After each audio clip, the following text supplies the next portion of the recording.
upaya untuk mencari kesepakatan atau mengulur-ngulur waktu sambil melihat posisi yang strategis? Iran itu dendam. Karena Anda mesti lihat bahwa itu 13.000 sorti ya yang dilakukan oleh pesawat tempur Amerika Serikat ke Iran. Jadi itu dengan bom-bom yang luar biasa. Jadi Iran itu hancur infrastrukturnya. Kita lihat semua, dan itu bahkan cagar budayanya ada 50 yang hancur gitu kan. Sekolah-sekolahnya hancur. Jadi Iran itu menderita sekali sebagai negara yang diserang oleh dua kekuatan. Kekuatan nomor satu di dunia Amerika Serikat dan kekuatan nomor satu di di Timur Tengah, namanya Israel. Karena itu Iran juga akan meminta supaya Amerika Serikat itu melakukan penggantian dari semua kerusakan yang jumlahnya lebih dari 200 miliar dolar. Itu besar sekali. Dan Amerika Serikat nggak mau. Dari mana uangnya segitu kan? Karena apa? Akibat perang ini kan keuangan Amerika Serikat itu sudah depleted 50% kerusakannya. Iran sudah berhasil menjatuhkan 39 pesawat tempurnya Amerika Serikat, dan kerusakannya itu sehingga separuh dari persenjataan Amerika Serikat dikabarkan itu sudah berkurang ya. Jadi ini bayangkan besar sekali. Seandainya misalnya terjadi perang, seandainya antara melawan Cina, karena Cina itu kan musuh utama Amerika Serikat. Di dalam buku-buku resmi pemerintah kan dikatakan bahwa buat Amerika Serikat musuh utamanya itu adalah Cina. Kalau seandainya perang dan mana Cina mempunyai kekuatan 100% yang utuh yang nggak pernah dipakai sekarang ini, Amerika di dalam keadaan yang sulit. Makanya dalam pertemuan di Beijing ini penting bahwa sebetulnya Tiongkok itu di atas angin. Kenapa? Karena yang datang ke sana itu bukan di Tiongkok, ke Washington. Soan ke Xi Jinping. Kan luar biasa. Jadi Iran di sini penting karena sebelum kedatangannya si Trump, Presiden Trump ini ke Beijing, dia sudah lebih dulu ketemu dengan Menteri Luar Negerinya Cina. Dan tentunya mungkin ada pertemuan rahasia langsung dengan Xi Jinping kan. Ada yang nggak disampaikan kan di dalam diplomasi kayak gitu kan. Tapi ada 4 pesan Tiongkok yang akan disampaikan kepada Amerika Serikat ya kan. Apa saja? Bahwa yang pertama itu supaya semua negara Teluk gitu ya, termasuk Bahrain, United Arab Emirates, Qatar, Oman, semua itu aman, tidak terjadi perang.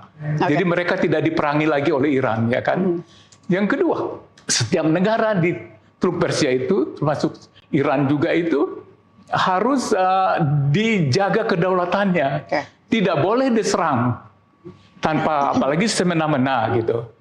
Lalu kemudian harus ada usaha menjaga perdamaian sedunia gitu.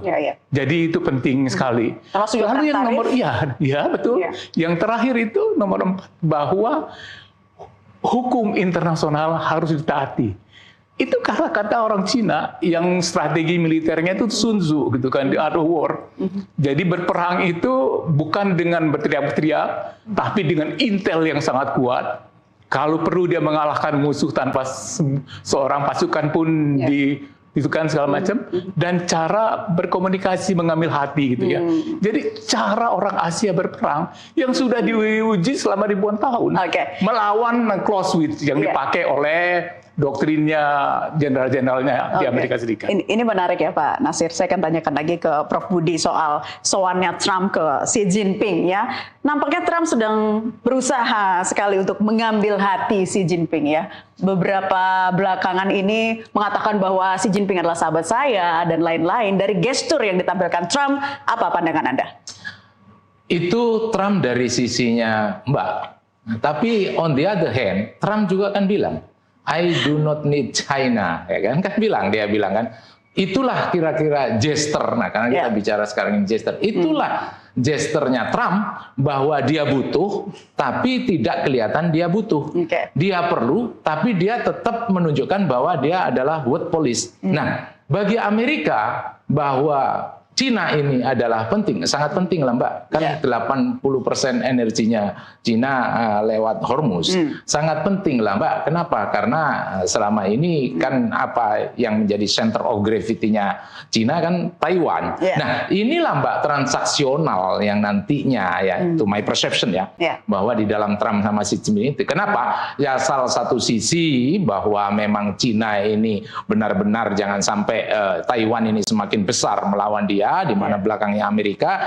Di sisi lain, Amerika juga membawa paket besar. Paket besarnya Cina, tolong bantu saya untuk menekan Iran ini agar apa?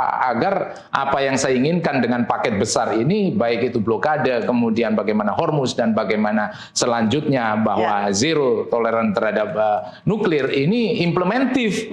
Nah, makanya tidak ada cerita itu kalau misalnya saya tidak butuh Cina. Loh, kalau tidak butuh Cina, kenapa mesti ke Cina? Nah, ini memang Trump ini always different word, different deed, lain kata lain perbuatan, dan juga always dia melihatnya itu selalu sisi lain. Nah, kenapa? Karena saya melihat Trump itu kan dia ini memang gut feeling. Jadi orang yang punya stereotype gut feeling ini orang yang selalu yang penting quick response.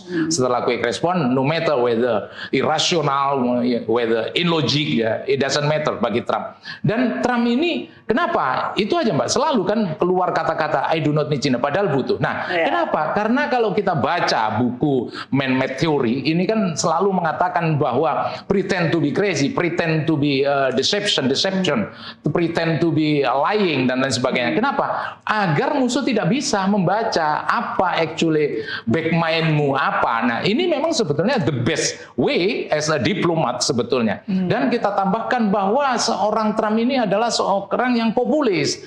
Dia kan mau tidak mau tekanan dalam negerinya dia di bulan November ini dia kalah. Dia kan selalu bilang bahwa gone, Iran gone, rudal gone, nuklir gone, semuanya gone semua. Gone bagaimana? Orang sekarang juga masih eksis seperti itu Iran. Nah, itulah jualan dia. Jadi semuanya ini adalah perang persepsi, Mbak. Jualan di sana sini, baik jualan di fora internasional maupun jualan di dalam negeri.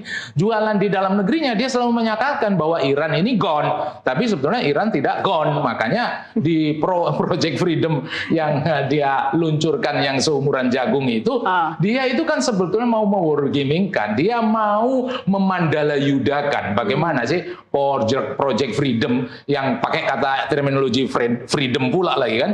Freedom ini kan maknanya sakral banget, ya kan, melindungi, membebaskan agar semuanya bebas, termasuk civilian, komersial, perdagangan. But ini mau wargamingkannya tidak seperti itu.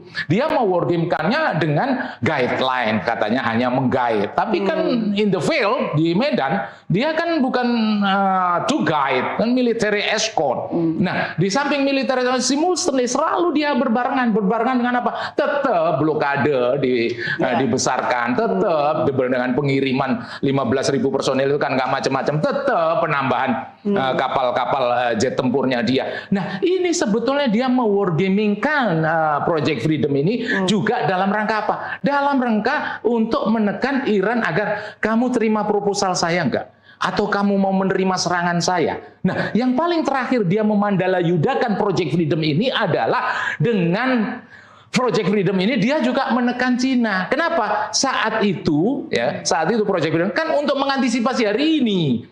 Yang pertemuan Trump sama Xi kan dikatakan di situ bahwa hey Cina, jangan terlalu involve, jangan kamu terlalu juga ekonominya interconnected, intersection, ada irisan sama Iran, dan jangan too much. Nah, itu untuk mengantisipasi sekarang, Mbak. Nah, pada saat perjalanan ke Cina udah ngomong dia, I do not need China, gitu kan. Jadi selalu lain kata lain perbuatan. Dia bilang jualan dalam negeri bahwa Iran gone, tapi kalau misalnya Iran gone, kenapa kamu datang ke China untuk meminta Cina agar menekan Teheran? Ini semua kan sesuatu semakin gampang dibaca ke depan, the ambiguous ambigunya seorang Trump. publik jadi semakin tahu justru ya dengan sikap-sikap yang ditunjukkan, apalagi kita sebagai seorang diplomat ya. Iya. Oke, Pak Satu lagi Mbak tadi itu tambah setelah populis, dia sebetulnya ada narcissism di stereotype-nya. Narcissistic personality disorder. Iya, kalau kata bahasa exactly. Larinya ke arah sana. Kenapa?